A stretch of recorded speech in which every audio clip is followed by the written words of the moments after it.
This is EB2K. So my baby girl Shakira and I was laying in the bed pillow talking. We were chatting about some popular YouTubers, and she wanted to know my opinion on the YouTuber, the lead attorney. Shakira claims she loves looking at me when I speak because she loves my mind and the way that I think.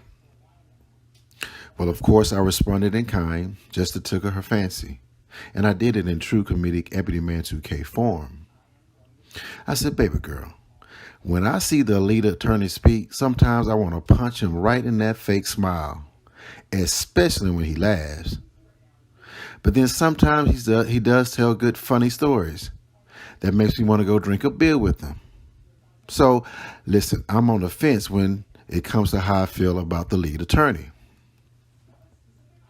Well, recently I've been having concerns about this character, the lead attorney.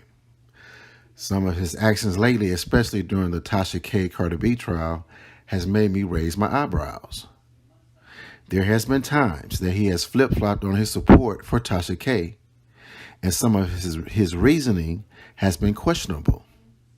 For instance, on one of his court reviews, he reveled at how Tasha K was not cooperating during cross-examination as if it was a successful guerrilla warfare tactic. Now, I was taken aback because I could not understand how an attorney who should have love and respect for the law would find these tactics to be redeeming and applauded. Now, there were two other instances where he claimed that Tasha K was eyeing him upon entry into the court, and also how he and Cardi B eyed each other down in a court elevator. Now, Tasha K and Cardi B are both two married women, and for him to tell this story openly in public shows his disregard for marriage and his lack of respect for Offset and Mr. Kibi. Furthermore, I have learned about other instances of disrespect put on the two YouTubers, Sweet Pea Diaries and Nite. In both of these cases, in dealing with these two YouTubers, he came across to them as smug, messy, immature, and acting like an overgrown child. Now, after I did a quick research on him, I found out the lead attorney's real name. I found out the truth about him and who it really is in these Atlanta streets. So listen, ladies and gentlemen, lay back and relax and listen to my findings on the lead attorney, because you are going to be shocked. Let's get it. Now, what you see on screen now is the trademark information for the name, the lead attorney. This shows you proof on how serious the lead attorney is in pursuing this name and also keeping up this persona as the lead attorney. Okay. If you look on screen, I'll read the bottom part of it. It shows you the description of this name, the lead attorney, and the trademark information that he's pursuing. It says the lead attorney trademark is used in the following business, and it includes education services, namely providing online videos in the field of family law and current events, personal coaching service in the field of family law matters, providing online non-downloadable videos in the field of family law and current events. That sounds like a word salad. I find that description to be interesting based upon my experiences with his YouTube channel, but I digress. Let's move forward. You know, when I do presentations for clients, I like to have what I would call an executive summary or a one-pager. A one-pager is something that you can pull away from the document and you can tell the whole story. This is that page. This is that page. If you look on the screen right now, there's a picture of the lead attorney. And you know, he likes to call himself the lead attorney. And he says from time to time on a lot of his live videos, he describes his lawyer profession as a high asset divorce attorney. Okay. He has said on a numerous times that in his field, he is a high asset divorce attorney, okay? But here's the thing. I know high asset divorce attorneys, and guess what? They don't call themselves that. When you are someone who has high clientele, it shows. I know no attorney. My sister is an attorney.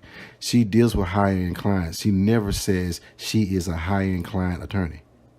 But why would she need to do that when it already shows that she deals with high-end client attorneys? As a matter of fact, those type of people, they seek you.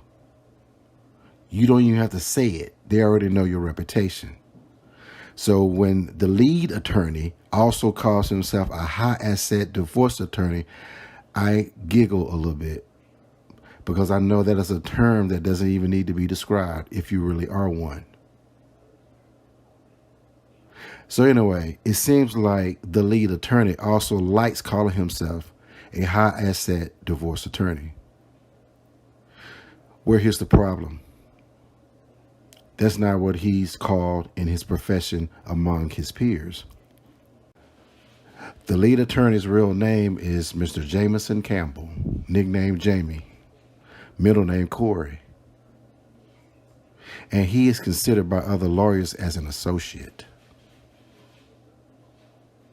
Now, if you don't know what an associate is an attorney that pretty much is just out of law school and has very little experience. An associate attorney is an attorney that sits in a law office and a partner comes around, taps them on the shoulder, and assigns them projects or cases. When my sister graduated from law school, she was an associate, right?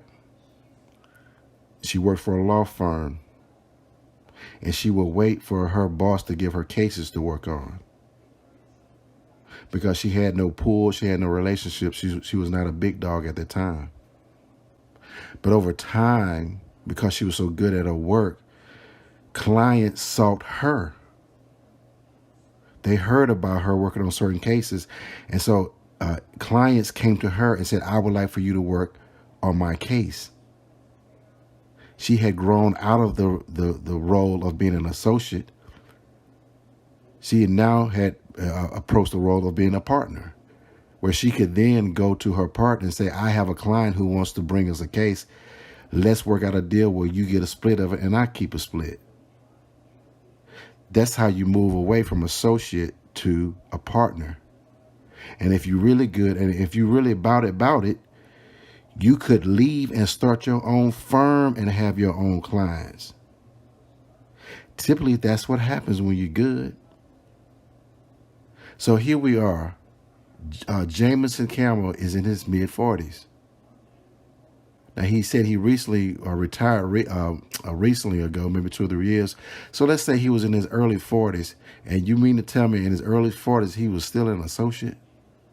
There's no record of him being a partner.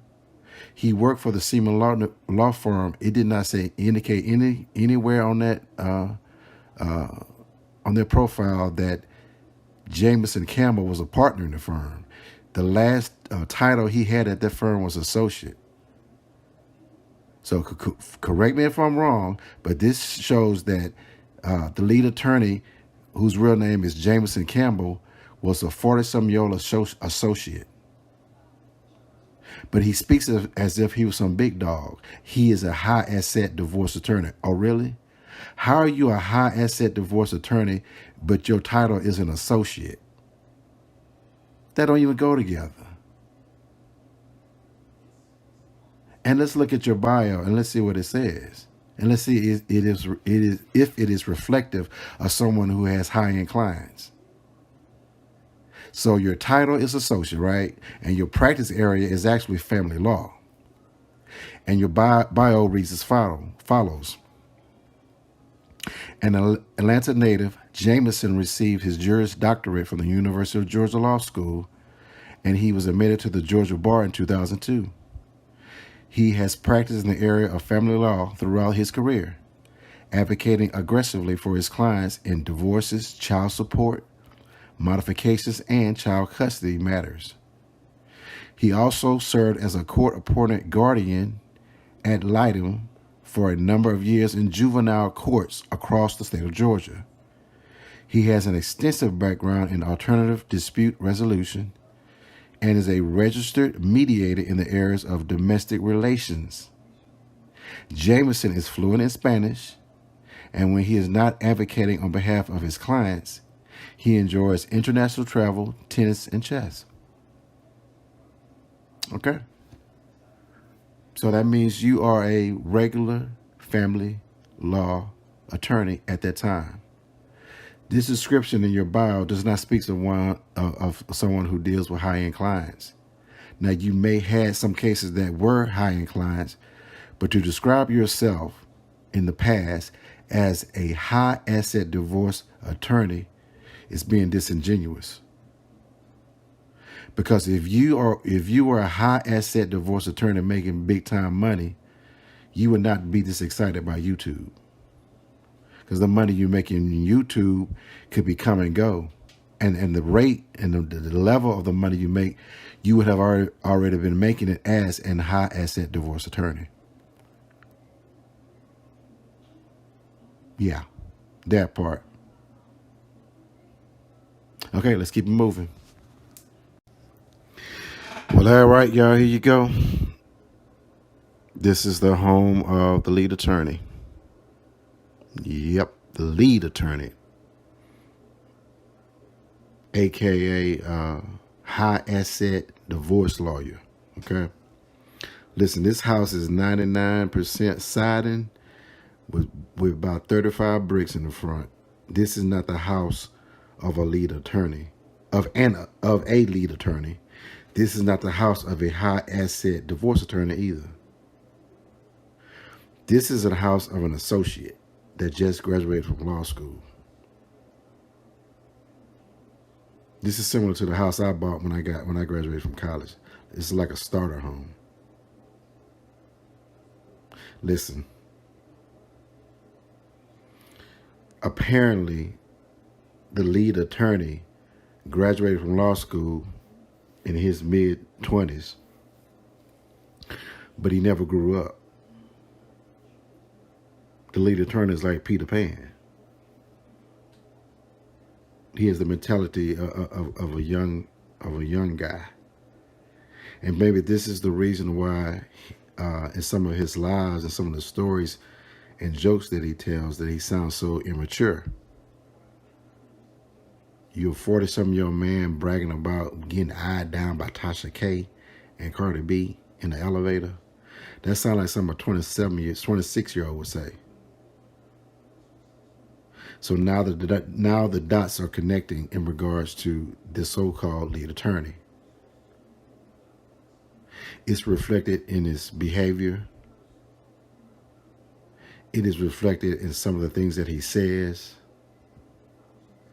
It is reflected on how he talks about women. And it is also reflective in the house that he owns, that the lead attorney is young at mind. The lead attorney is young at mind. The lead attorney is a 40-some-year-old child.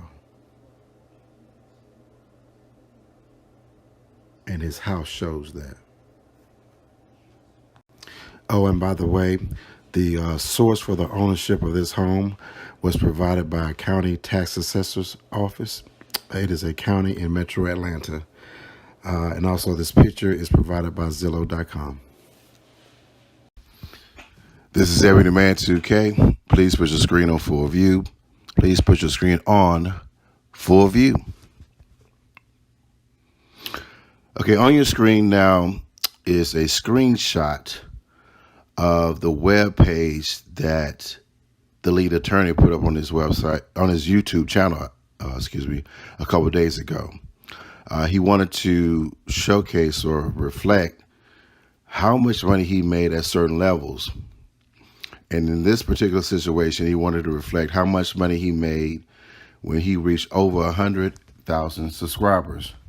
The actual number, as you can see on the far right, is 131,325 subscribers.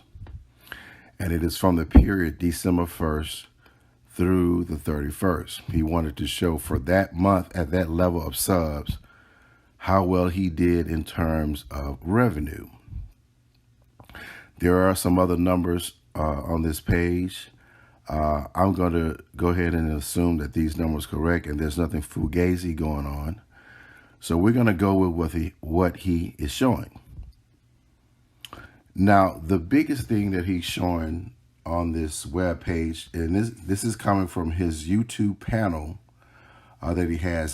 The panel is like the back door information of your YouTube channel, and it's different variations of showing how well that you're performing on your YouTube channel and certain statistics, data, and whatnot. It's called YouTube Studio. I have this for my channel as well. So I'm familiar with some of the things that he's showing in his video. But I want to point out a few things that I think he may have either the lead attorney is being disingenuous or he's being misinformed. Either way, I'm going to go ahead and clear things up in this video. I'm going to point a couple of things out to you. Okay. All right. So first, you see on the right side of the page, it says your estimated revenue. So the lead attorney wanted to show that at the level of 131,000 subs in the period of December 1st through the 31st, 2021, that in that period he made $51,000, $471.92. Okay. One thing he mentioned that I did not like is that he indicated that the source, the website, socialblade.com was incorrect. Listen, I keep hearing this from different people. I've worked with those numbers at socialblade.com. Socialblade.com is a partner of YouTube. They literally have a linked up database. As numbers update with YouTube, it goes directly to this third party, Social Blade. So the number of views and also the number of subs are accurate. It's almost as if it's YouTube's number. So there is no question about it that Social Blade is accurate in terms of definitely views and subs. Now, so what Social Blade does is take the subs and views, but they also project revenue. Now, a lot of people make argue, oh, well, they project revenue. That can be off. Well, it depends on what you're using it for, okay? As the Sweet Pea Diaries indicated in her videos, that listen, when Social Blade estimates revenue, they are only talking about advertisement dollars only from AdSense. It is only an estimate that gets you in the ballpark, okay? There's no way that Social Blade can be directly accurate on that number because it is an estimate. Now listen, there is no estimating with views and subs. That number, it is what it is. And Sweet Pea Diaries said that. She said that, listen, views and subs, that we're not going to argue that because that ain't nothing but a number that comes directly from a database. Social Blade updates their views and sub counts in real time. So there's no argument with that. And she said that, okay, when you estimate a revenue, it is a range because they know that every YouTuber is different in terms of how they make their money. So she realizes and said over and over again that the estimated earnings coming from Social Blade is an estimate and it only gets you in the ballpark, okay? So, and I agree with her in that regards. But this is what I'm going to do. I'm going to do Sweet Pea Diaries and also the lead attorney. I'm going to do y'all one better. I'm going to do y'all one better. I appreciate the way that you guys got us here before, but I'm going to go ahead and take it to another level. And this is how I'm going to walk you through it. All the listeners out there, listen and also listen very carefully how I'm going to break this down to you, okay? So let's take the lead attorney's number, for example. So he says that his report from YouTube, he makes $51,000, $471.92 during the period of December 1 through 31st, and he made, at that time he had over 130 subs. So this is what he's not pointing out to you. This number right here, this $51,471.92. What he's not telling you is that this is an overall revenue number coming from YouTube that is broken out between ad dollars and super chats. The number that is shown on Social Blade is just ad dollars. So you can't say that super chat is wrong because we're talking about apples and oranges. The estimated number you see on Social Blade is just ad revenue from AdSense. The number that the lead attorney is showing you with the 52,000, that's ad revenue plus super chats. He is not telling you that. And I'm not for sure if the lead attorney is not telling you that on purpose, or maybe he don't even know.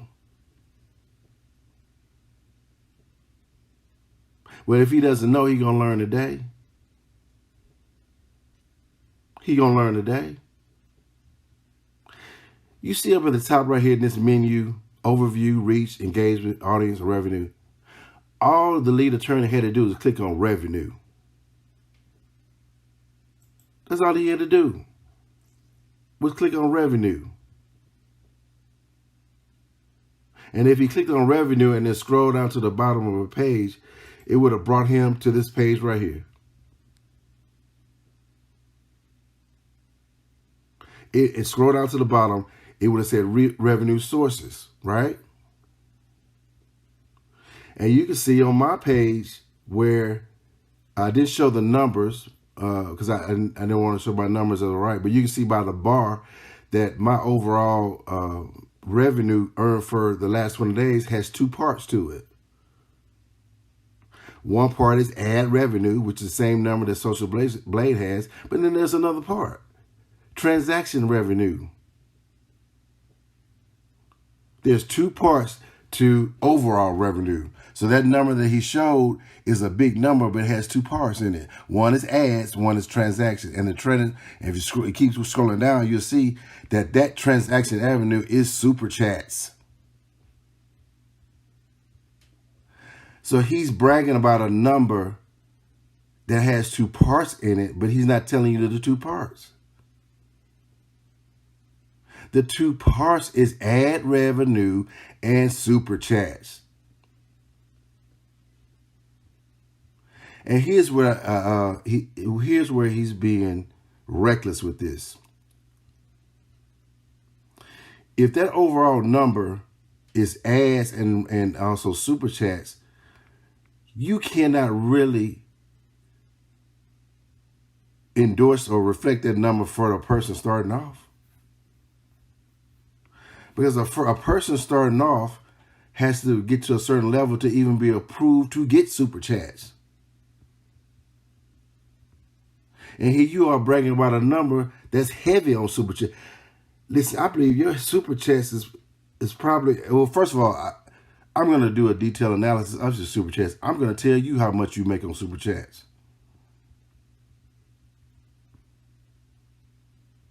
The lead attorney, I'm going to tell you how much you make on super chats and show you that your overall payment every month is super chat heavy.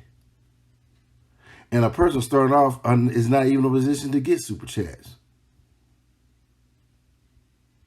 And furthermore, here's the big thing you need to consider. Getting super chats, you have to have a big time personality to do something on video to get people to send you hundreds of dollars and $50 and $20 and $5. You got to be an entertainer to do that. Mostly every average Jane and average Joe don't even have the skill sets to do that.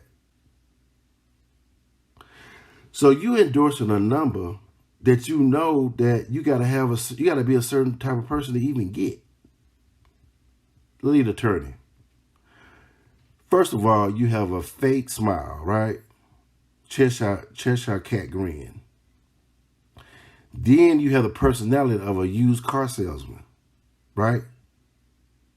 you have a personality of a used car salesman.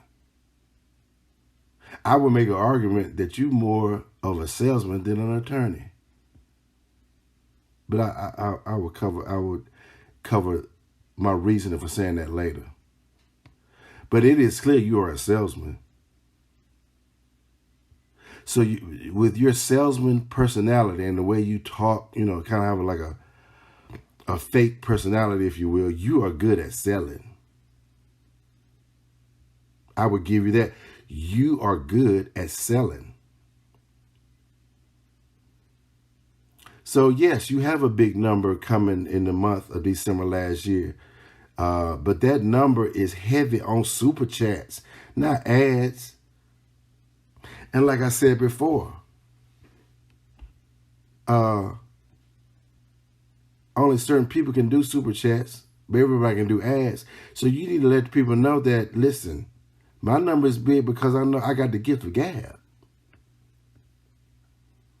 That YouTube number that you're getting right now in December, that wasn't like no regular, that's not regular things that an average Joe and an average Joe and an average Jane can do.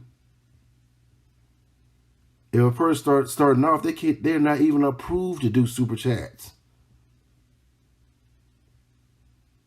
And and even beyond that, they don't even have the skill sets to say. Everybody can't be a used car salesman like you. You can, and you good. I give you your props. You good at that. So, like I said, when you show people that number the other day, I was wondering, like, hold up, bruh. Why didn't you tell them the whole story about that number? That it is super chat heavy. And I need you to retract the statement that Social Blade is not accurate. That is not true. As a matter of fact, I'll prove it to you. I want you to go to socialblade.com, right? Go to your channel at Social Blade. And I want you to scroll down to the bottom where there are graphs. You can see these graphs on screen. These are the graphs I want you to take a look at. And when you go to the graph, go to the very far right and look at the number that they have for December, the same time period that you refer to. Now I want you to look at the number of the gain of monthly views for December that Social Blade said you had. It's 2.9 million. 2.8, 2.9. The same number you said you had in your YouTube studio is the same number that Social Blade is reporting on their site. The same number, bruh. How you missed that? So you talking about Social Blade and accurate? They got the same number you saying. The monthly views gain in December is the same number. Their date's a little bit off because they stop at December 18th and you stop at December 31st. But they damn near the same number. It's 2.8 or 2.9.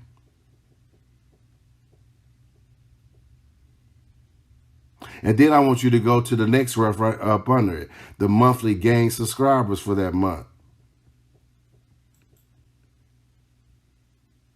Your YouTube studio says 36,000 subs were gained in December. Guess how much Social Blade say?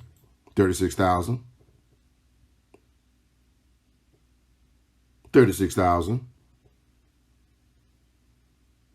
So the same number you say coming from studios in terms of views and subs, Social Blade reports it on their channel. Same number, bruh. The same number. So you were incomplete in reporting your revenue by not telling them the breakout. Then you were wrong in terms of saying that it was wrong in terms of the numbers. The numbers are exactly the same. Number one, if you take out the super chat amount in your overall total, that amount is going to equal to the revenue amount that Social Blade reports for you.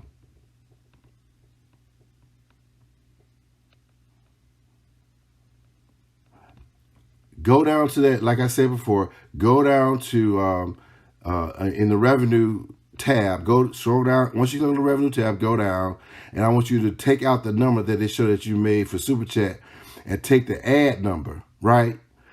once you take that ad number, go back to Social Blade and see what they ask. I bet you that number that you got for ad revenue falls pretty much close to the estimate of the number that Social Blade said you make out off of ads. Social Blades report an ad revenue number, not overall. And Sweet Pea Diaries clearly pointed that out to you. And she is correct, just like I'm correct. Social Blade as a source is solid, bruh. It ain't no debate in terms of views and subs, because you can go back and forth between your channel and also Social Blade and see that number is accurate. But they even estimate your views as well as your subs gain. If you scroll down to that graph at the bottom, you're going to see the number on the far right is identical to the number that you report on your channel, on your studio's channel.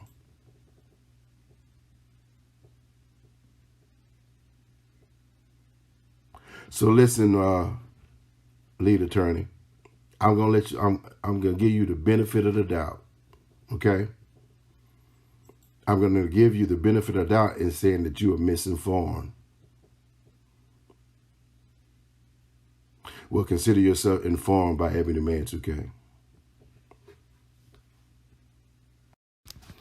Okay, ladies and gentlemen, this is EB2K again, and on your screen now, you see statistics for the YouTuber, the lead attorney, and it shows his number of new subscribers and video views by date.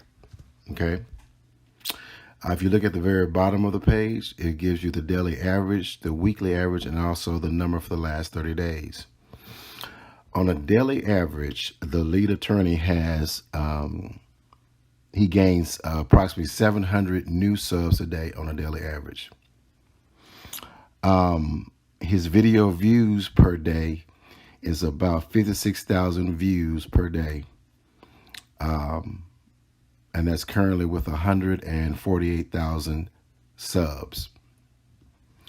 Now, I want to point out something to you that I haven't mentioned to you before, but this is a rule of thumb that you probably should stick by if you're a YouTuber.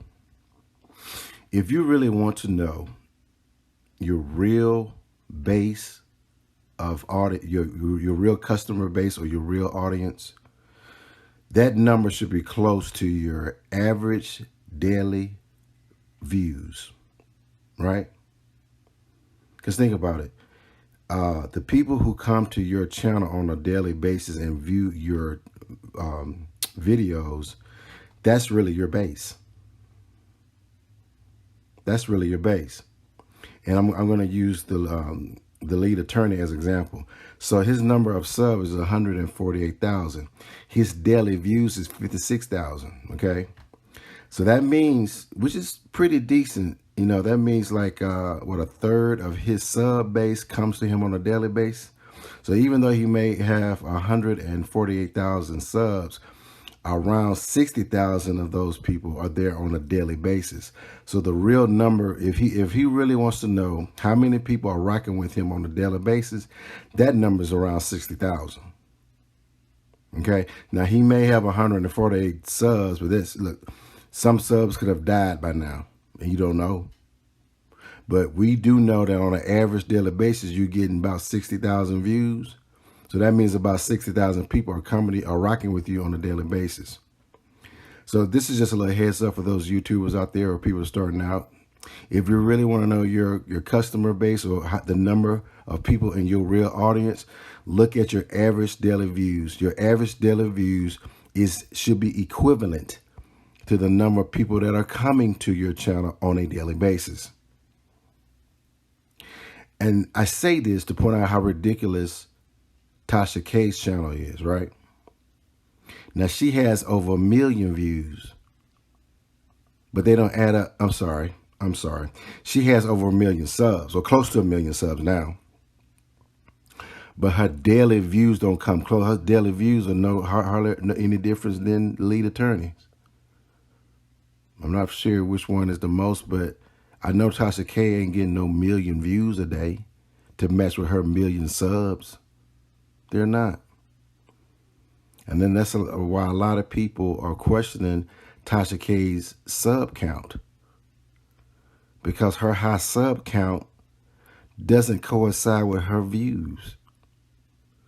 If she had close to 1 million subs, that means she needs to be close to 1 million views a day. But she ain't nowhere close to it. She's nowhere close. So anyway, let's keep moving forward with the lead attorney's numbers.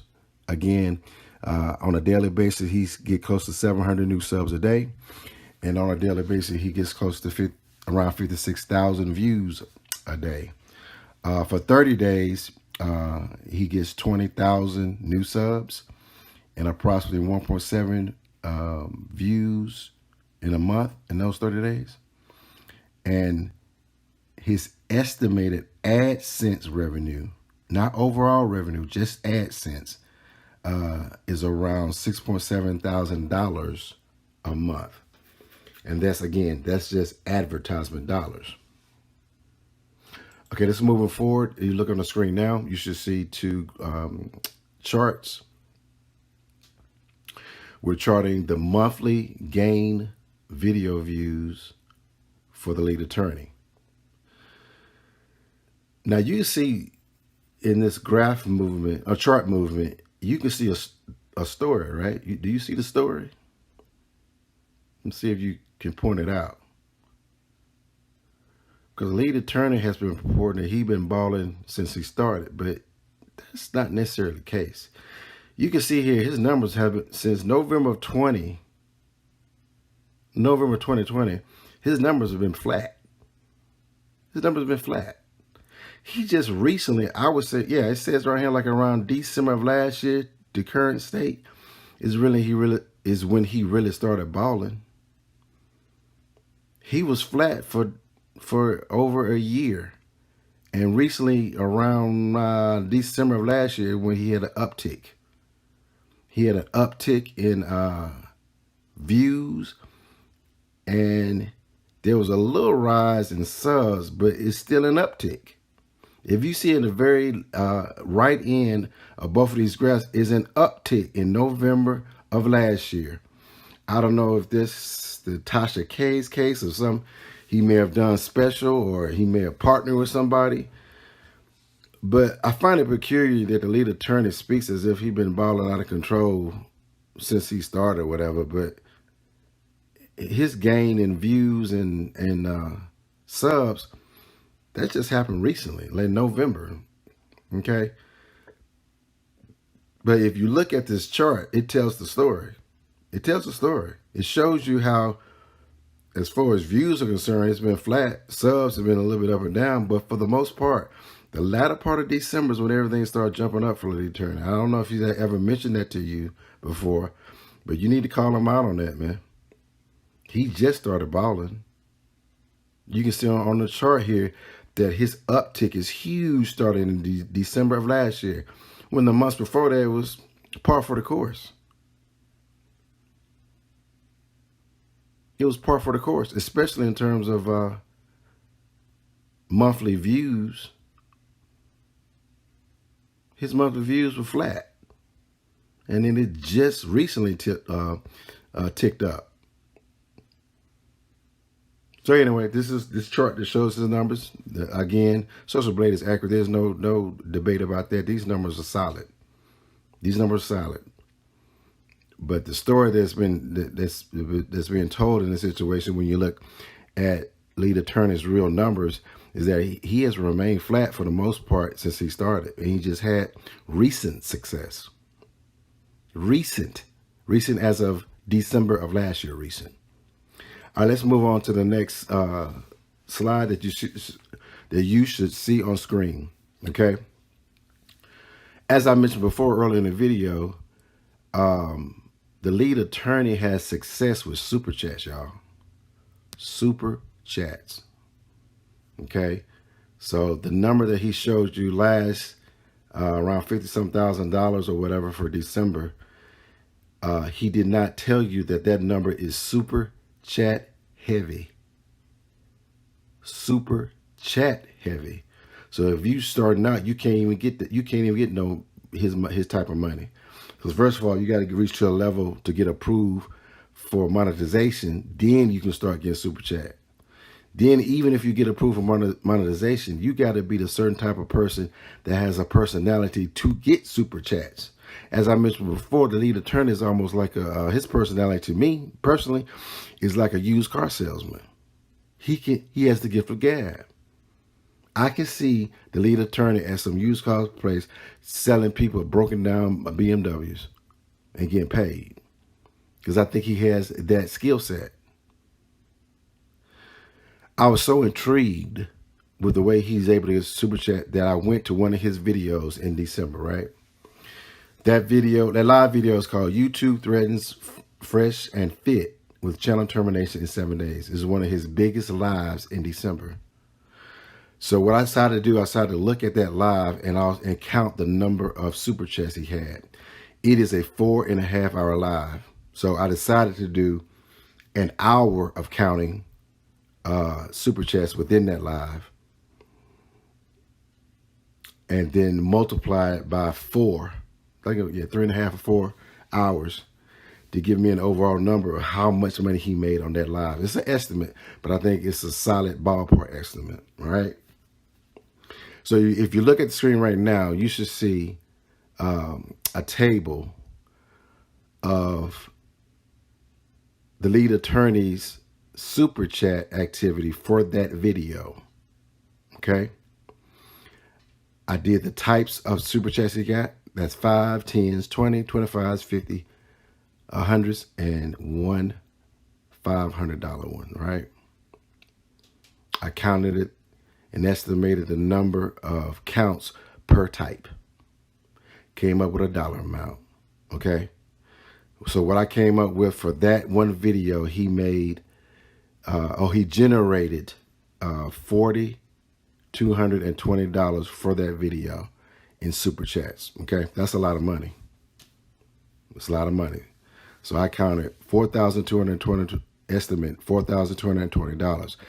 Of course, you have to give YouTube, you have to pay onto Caesar. You have to give YouTube their percentage, which is 30%. So of that $4,200, YouTube got $1,266, which left the lead attorney with a balance of $2,954, 70% of his overall total. Still good money. Okay. So that $2,954, that's the amount that actually went into the lead attorney's checking account. So let's break this down in not layman's terms, but attorney's terms. If you take that amount for that live and you divide it by the number of work hours, that means the time he was on the live plus any prep time or back or cleaning up time or whatever, I estimated it to be 6 hours for the overall job, right? So you take that 2,954 and you divide it by the overall work associated with that live, which I estimate to be 6.5. That's $454 per hour. 454. Now I know for a fact my attorney is anywhere between $200 and $300 an hour. My attorney is a certified public accountant, and he's good. He's high end. He works in business dealings. He's at the top of the top, and he don't make no $454 an hour. My attorney makes about $275 an hour. So I want to give you context perspective. There is a reason why the lead attorney ain't no attorney no more. For what? He makes more money putting on that same blue blazer and walking around with Bermuda shorts and flip-flops every day than he did being a real attorney. So there's a reason why he retired. Hell, he can make more money just bullshitting around with YouTube all day. As a matter of fact, that's about 2 or 3 times more than what he made as an attorney. Granted, it may not be stable because he mess around and say the wrong thing to somebody. Them super chats may stop. But right now, they ain't stopping. And there's a rhyme or reason to why he's doing YouTube. Hell, he making way more money on YouTube than he did as an attorney. Now, granted, I took a high volume video in December as my example, but listen, these numbers are pretty solid. And y'all see them super chats keep flying up in his lives. Add them up and see what happens. I did. I added up them super chats, counted them, put a number to them, added up the dollar amount. And if you look at it as a job in which, well, how much did he make over the period of time he was working on that live? $454 an hour. Okay. All right. So that number and these calculations give you a perspective of how the lead attorney is performing in YouTube. And I do this to show you that this notion that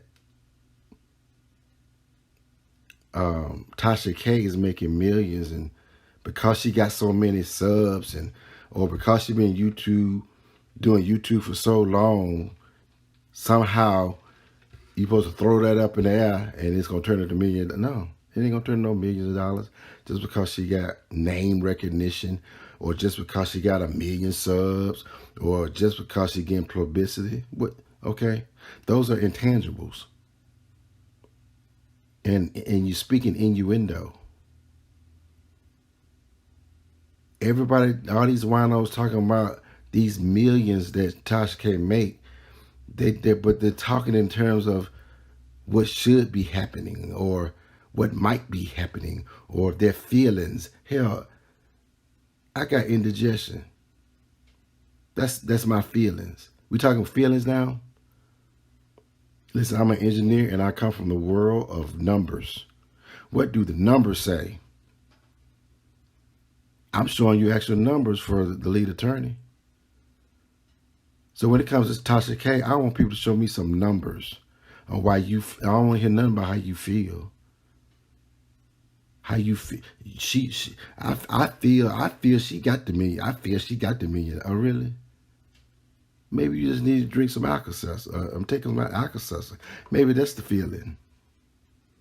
Because there's nothing tangible that speaks of millions when it comes to Tasha K. It does not. Hell, I can make the argument that the lead attorney is performing better on YouTube than Tasha K. And he has a fraction of her subs. A fractions. But the lead attorney is a better performer in terms of getting cash. I mean, super chats, and probably cash apps too, but definitely super chats. And also the lead attorney has demonstrated that he can maintain and hold a Patreon's account. And I think he was making $6,000 to $7,000 a month on that. Tasha K has terminated her Patreon account. And this is before the trial. And when I checked that Patreon account of Tasha K, her last posting was August of last year. August of last year. So she wasn't doing nothing with the Patreon account before the damn trial. So anyway, these are the numbers for the lead attorney. I'm not for sure if he's ever seen his breakout before, or if anybody has ever done this. But I think this is a good representation of how much money he's making on super chats.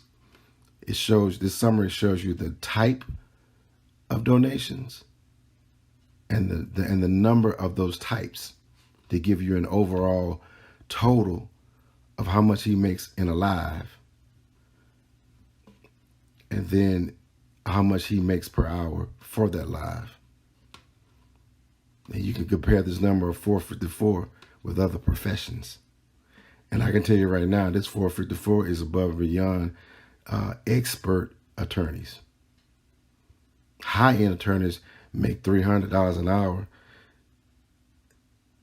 The lead attorneys making 454 bullshitting around on YouTube. That's why he got that fake smile. Shit, in his mind, he winning. And I don't blame him.